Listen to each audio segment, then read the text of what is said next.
भिवानी में चिकित्सा के क्षेत्र में गीता के महत्व विषय पर कार्यक्रम आयोजित किया गया। कार्यक्रम में हरियाणा भर से आए जाने माने चिकित्सकों ने गीता मनीषी स्वामी ज्ञानानंद के विचार सुने और गीता के महत्व को चिकित्सा के क्षेत्र में उतारने पर बल दिया।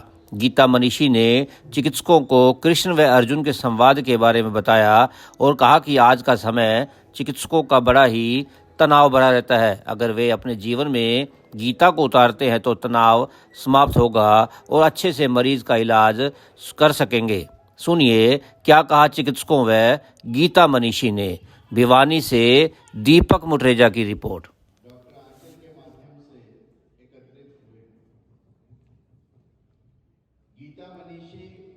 गीता एक ऐसा शास्त्र है जो न केवल चिकित्सकों के लिए परंतु पूरी मानव जाति के लिए अत्यंत महत्वपूर्ण शास्त्र है। मुझे याद है जब हम लोग लंदन गए, जिन लोगों ने हम पर 300 साल राज किया और जिन लोगों ने न जाने क्या क्या अत्याचार भारतीयों पर किए, तो वहां की संसद में जब हम लोग गए और उनको गीता जी भेंट की, तो जो बॉब ब्लैकमैन उनके ऑल पार्लियामेंट ग्रुप के नेता थे, उन्होंने ससम्मान जब गीता को अपने सिर के ऊपर रखा और सिर के ऊपर लेकर चले, तो वो इतना गौरवमय क्षण था, इतना भारत के लिए सम्मान का क्षण था कि जिन लोगों ने 300 वर्ष से ज्यादा हम पर राज किया, आज उन्हीं के मस्तक पर हमारे विचार विद्यमान हैं। आपको बता दें, कार्यक्रम का आयोजन जियो गीता की मेडिकल विंग के जिला अध्यक्ष डॉक्टर विनोद अंचल के द्वारा करवाया गया। कार्यक्रम में भिवानी के विधायक घनश्याम सराफ सहित अनेक बुद्धिजीवी वर्ग के लोगों ने गीता मनीषी का स्वागत किया और अपने जीवन में गीता को उतारने को भी कहा। कार्यक्रम में रोहतक पीजीआई के सीनियर चिकित्सक व जियो गीता विंग के राज्य अध्यक्ष डॉक्टर परवीन मल्होत्रा, जियो गीता विंग के कन्वीनर डॉक्टर अशोक सम्राट व पूर्व वीसी मार्कंडे आहूजा ने भी गीता से जुड़कर जीवन में आगे बढ़ने की बात कही। वहीं सुबह सवेरे जिला अध्यक्ष डॉक्टर विनोद अंचल के निवास पर महाराज जी के द्वारा हवन यज्ञ का आयोजन भी किया गया। भिवानी से दीपक मुटरेजा की रिपोर्ट।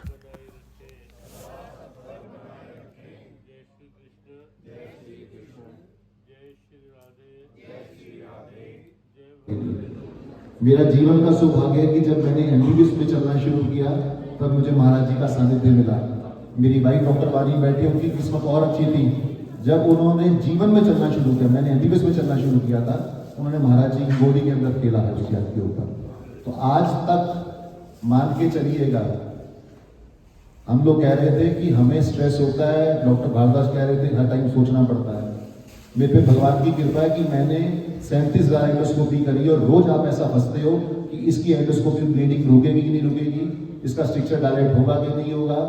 परमात्मा आपको वो शक्ति देता है, क्या करना और कहाँ रुकना है वो भी समझाता है। जिसको आप लोग गट फीलिंग कहते हैं ना, वही परमात्मा का निर्देश होता है। मेरी वाइफ बड़ी बड़ी कैंसर के ऑपरेशन करती है, हमेशा जहाँ तकती है वो महाराज जी और परमात्मा को याद करती है। और मैं अपने जीवन से बता सकता हूँ 13 साल के एक्सपीरियंस से, परमात्मा ने महाराज जी ने हमेशा साथ दिया है इस चीज के ऊपर।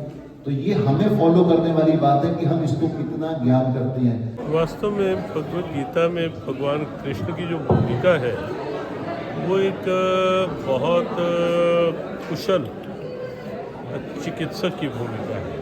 क्योंकि अर्जुन मन का रोगी था, उसके मन की बीमारी को दूर करने के लिए ही गीता का उपदेश भगवान कृष्ण ने किया और अर्जुन के वो मन का उपचार हुआ। एक बात हम और चिकित्सकों के प्रति कहना चाहेंगे कि आज बहुत बड़ी आवश्यकता है कि अपने क्षेत्र में हम क्या बेस्ट दे सकते हैं किसी रोगी का रूप दूर करने के।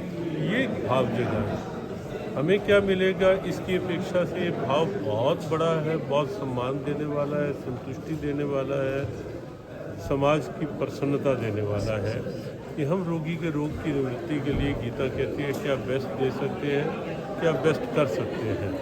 और उसमें जब हम देखते हैं कि जब हम इस भाव से करेंगे तो स्वाभाविक है अपने को संतुष्टि मिलेगी, रोगी का रोग दूर होगा और साथ ही साथ एक स्वस्थ समाज की संरचना में चिकित्सक एक अच्छी भूमिका निभा पाएंगे। गीता इस रूप में। और एक और भी बात हम देखते हैं आज कि कहीं ना कहीं केवल पेशेंट्स ही स्ट्रेस में आते हैं ऐसा नहीं है, डॉक्टर्स भी कहीं ना कहीं स्ट्रेस में आ जाते हैं। कुछ अनुकूल नहीं हुआ तो कुछ पहले से ऐसी आशंका, तो गीता जब पढ़ेंगे तो गीता इस स्ट्रेस को दूर करेगी डॉक्टर्स के पहले, फिर डॉक्टर्स के स्ट्रेस नहीं होंगे तो रोगी भी स्ट्रेस फ्री होंगे। और एक समस्या का और समाधान गीता करती है, तो डॉक्टर्स और रोगी के बीच में कहीं ना कहीं एक विश्वास के संबंधों में कमी आ रही है। रोगी कुछ आशंकित रहते हैं डॉक्टर के पास जाने में, तो जब डॉक्टर गीता पढ़ेंगे तो उनके प्रति रोगियों का विश्वास बढ़ेगा और रोगियों के प्रति डॉक्टर का सद्भाव बढ़ेगा, जो आज की बहुत बड़ी आवश्यकता है चिकित्सा के क्षेत्र की, कि रोगी का डॉक्टर के प्रति विश्वास और डॉक्टर का रोगी के प्रति एक अपनत्व भरा सद्भाव। तो गीता में ऐसे ही बहुत से सूत्र हैं।